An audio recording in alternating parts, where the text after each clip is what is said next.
अब मैं आपको एक विशेष चीज बताना चाहता हूँ।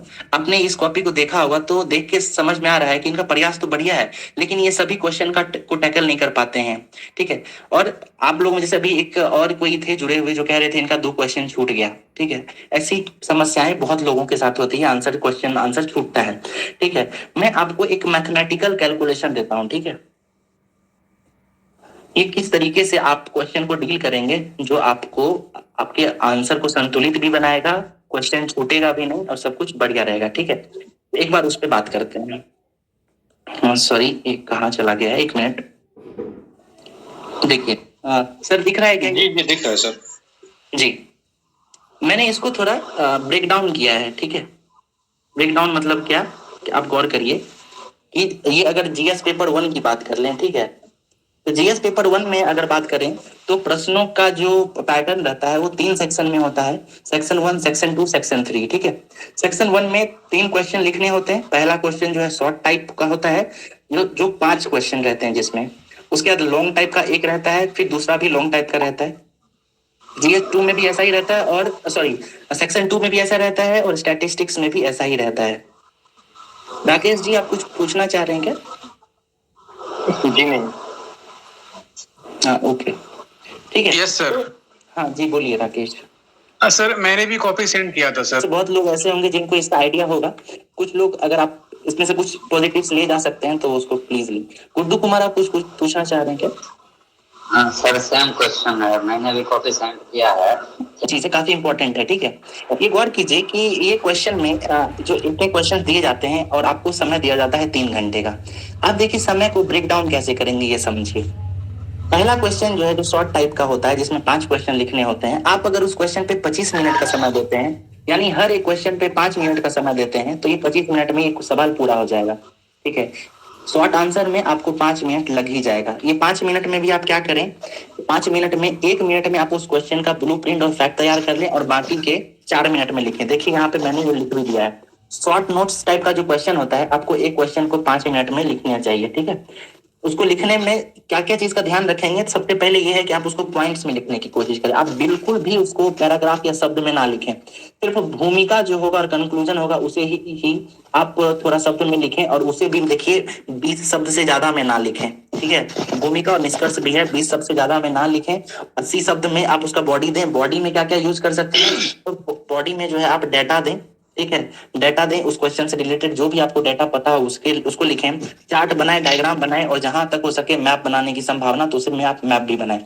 5 मिनट में इसको आपको तैयार करना है। और अगर आप इस फॉर्मेट में 100 शब्दों में अगर इस क्वेश्चन को लिखते हैं तो बिल्कुल ये 5 मिनट में तैयार हो जाएगा, उससे कम समय में ही होगा। ठीक है। बिंदु जी थोड़ा होल्ड करेंगे, ठीक है, मैं पूछता हूँ आपसे, है ना? ओके। उसके बाद बड़े क्वेश्चन को अगर देखते हैं, जो 38 नंबर का क्वेश्चन होता है, उसको डील कैसे किया जा सकता है ये समझिए। अगर आप एक क्वेश्चन को 20 मिनट में अगर लिखने की कोशिश करते हैं, ठीक है, लॉन्ग आंसर 38 नंबर के क्वेश्चन को, तो आपका समय बिल्कुल 3 घंटे में पूरा हो जाएगा, सारा पोर्शन कवर होगा। ठीक है। 20 मिनट में ये क्वेश्चन कैसे लिखा जा सकता है मैं भी ये बताता हूँ आपको।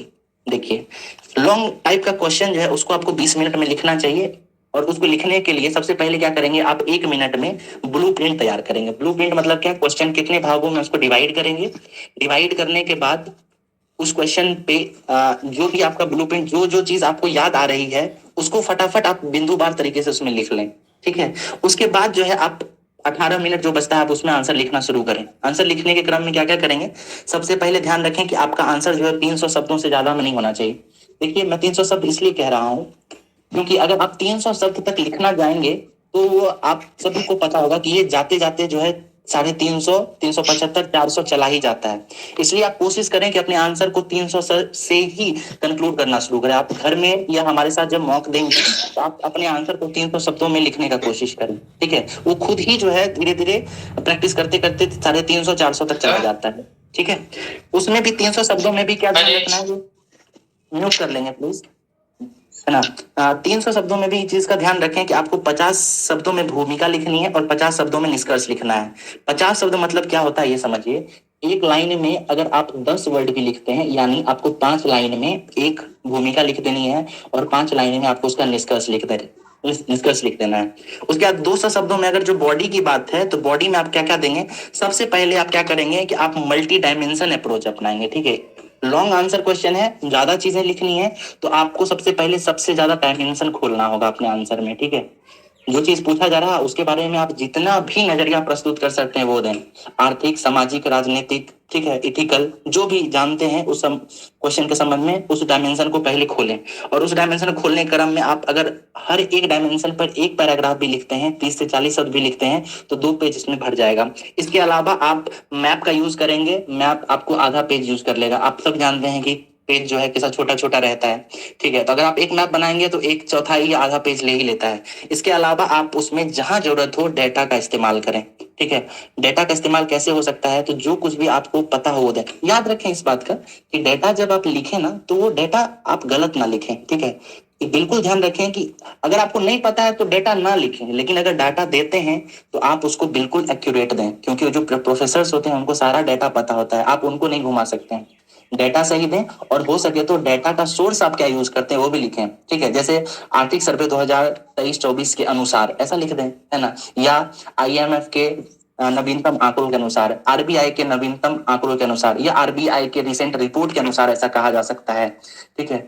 लेंडर इक्वलिटी के बारे में लिखेंगे तो आप लिख सकते हैं कि वो जो वर्ल्ड इकोनॉमिक फोरम का जो जेंडर इक्वलिटी रिपोर्ट है उसके अनुसार, है ना। सब जगह जब आप फैक्ट देते हैं तो आपको फैक्ट का सोर्स लिखने की कोशिश करनी चाहिए, ठीक है। तो इस तरीके से देखिए